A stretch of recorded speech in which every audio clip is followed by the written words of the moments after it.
বিসমিল্লাহির রহমানির রহিম। আপনার আমার জীবনে যত কঠিন সময় আসুক না কেন, যত বিপদ সংকুল পরিস্থিতির সৃষ্টি হোক না কেন, আপনি যদি মনোবলকে শক্ত রাখতে পারেন, মনোবল যদি দৃঢ় রাখতে পারেন, ইনশাল্লাহ দেখবেন বিপদ কেটে যাবে। এখন বলতে পারেন আপনি মনোবল ফিরে পাবেন কিভাবে, মনোবল তৈরি করবেন কিভাবে? মনোবলটা তৈরি হয় মহান সৃষ্টিকর্তার উপর পূর্ণ আস্থার উপর।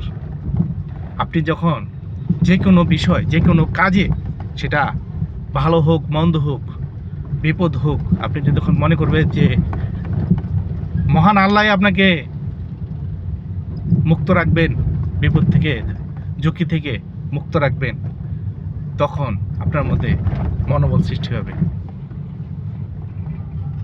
তাই মনোবল সৃষ্টির প্রথম হচ্ছে সর্বাবস্থায়,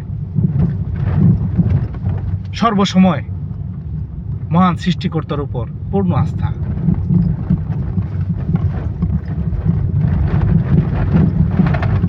মহান সৃষ্টিকর্তা আল্লাহ তাআলা সেই যিনি কিনা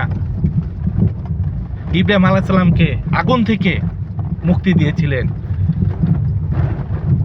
যিনি কিনা ইউনূস নবীকে মাছের পেট থেকে মুক্ত করেছিলেন, যিনি কিনা মূসা আলাইহিস সালামকে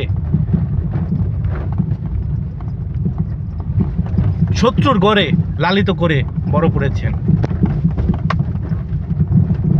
আমার আপনার বিপদ বা পরিস্থিতি তো সেই তুলনায় কিছুই না। তাই সর্বাবস্থায় মনোবল ঠিক রাখুন, সংকল্প দৃঢ় রাখুন। আপনি যা চান, আপনি যা করতে চান, আপনি যা পেতে চান, তা আল্লাহর নিকট চান, সেটা পেতে প্রচেষ্টা চালান। কিভাবে আল্লাহ দিবে সেটা আল্লাহর ব্যাপার। আপনারা শুধু প্রচেষ্টা করবেন, চাইবেন, দেখবেন ঠিকই আল্লাহ আপনাকে জয় করেছেন। পৃথিবীর সমস্ত মানুষকে মহান আল্লাহর দিকে ধাবিত করুক এবং সর্বাবস্থায় আল্লাহকে স্মরণ করে তার নিজের কর্মে ইহকাল পরকাল দুই জায়গায় সফলতা কাম করুক, এই কামনা করি। সবাইকে ধন্যবাদ।